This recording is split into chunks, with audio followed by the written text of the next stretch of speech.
Hello guys.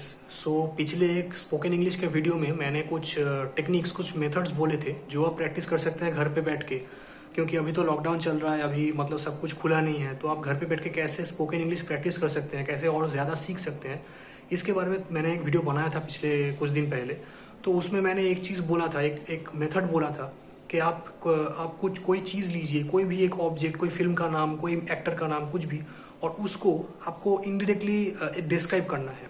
ऐसा एक मैंने मेथड बोला था। फॉर एग्जाम्पल, अगर आप दो लोग हैं तो आप एक दूसरे को एक हिंट दे रहे हैं। फॉर एग्जाम्पल, अगर आप कोई मूवी के बारे में बात कर रहे हैं तो आप बोल रहे हैं कि उस मूवी में एक्टर कौन था, उस मूवी में स्टोरी क्या था, उसमें मूवी का डायरेक्टर कौन था, वो मूवी आप किसके साथ देखने गए थे। ऐसे आप इनडायरेक्टली बहुत सारे हिंट्स दीजिए ताकि वो जो दूसरा बंदा है वो उसको मतलब पकड़ सके कि कौन सा मूवी का आप बात बोल रहे हैं।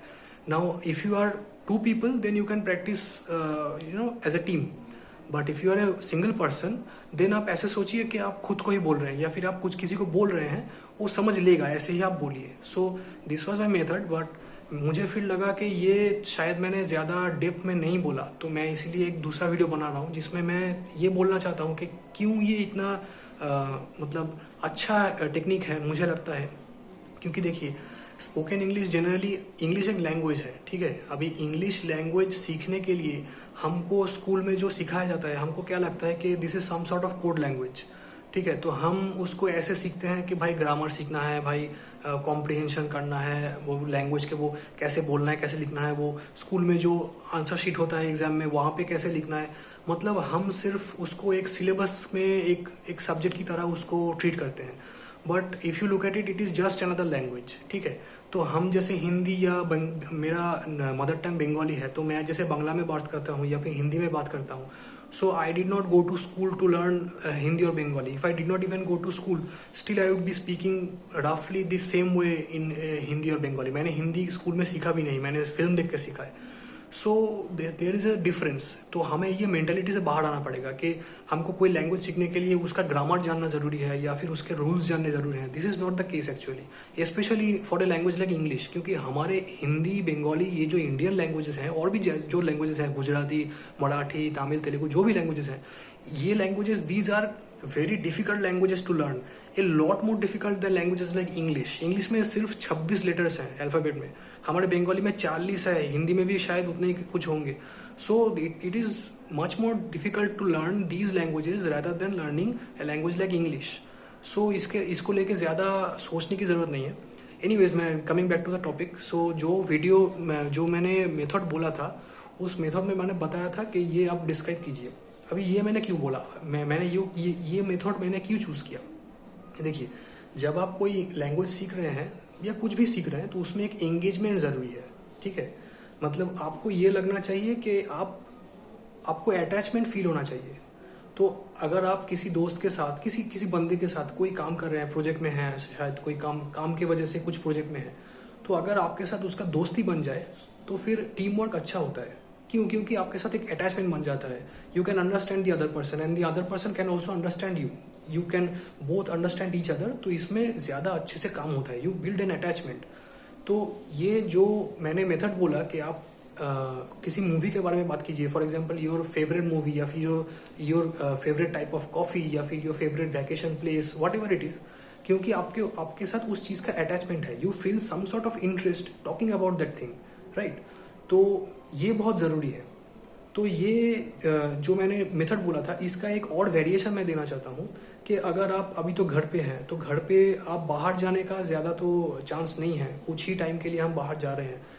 आई हैड दिस मेथड कि आप रास्ते पे चल रहे हैं तो कुछ भी चीज़ आपको दिख रहा है उसको आप डिस्क्राइब करते रहिए, जैसे भी आपको डिस्क्राइब करना आता हो। इसमें सही गलत का कोई ऐसा चीज़ नहीं है कि ये ठीक है वो गलत है। It's just a practice, it's just a fun way to learn a language. जैसे कि मैं रास्ते में चल रहा हूँ तो I will say that this is a road, this is made out of asphalt और कॉन्क्रीट, और this is a lamp post. When the evening comes, these lamp posts light up and give light on the streets so that we can travel. तो ऐसे ऐसे कुछ भी आप describe कीजिए चीज़ों को जैसे कि आप किसी को समझा रहे हैं। For example, someone comes from some other planet, जिसको आपका कल्चर जिसको पता नहीं है, so you are explaining to that being that what is this thing on beside this street, that is called a lamp post, so it gives off light. या फिर कुछ और चीज़ के this is a pond, you know we take bath in this pond sometimes, और sometimes we take bath in our bathrooms. ऐसे भी कुछ भी आपको एक टॉपिक क्रिएट करना है जिसके ऊपर आप बात करने का आपको इंटरेस्ट तैयार हो, right. So if you are talking about, let's say हमारे यहाँ पे दुर्गा पूजा बहुत धूमधाम से होता है, पता नहीं इस साल होगा कि नहीं. But if I am explaining that to somebody who is not familiar with this idea of Durga Puja, so I will tell him that this is a very big festival in our culture. Durga Puja is basically the worship of goddess Durga. Now अभी ऐसे ये मतलब मेरा बोलने का मतलब ये है कि ये ऐसा नहीं लगना चाहिए कि ये कोई टास्क है, कोई आप ज़बरदस्ती सीख रहे हैं, ऐसा नहीं लगना चाहिए. It should feel like you are having fun. You are actually trying to explain something to some other person who does not know what you are talking about. So अगर ये आप ठीक से कर पाएंगे तो आपको उसमें एक इंटरेस्ट आएगा. ये इंटरेस्ट रहना बहुत ज़रूरी है. If you lose your interest, फिर वो एक मतलब एक ज़बरदस्ती कुछ लगेगा. It will feel like a chore, right. So it will not feel like something fun, something that you want to do, that makes you feel good.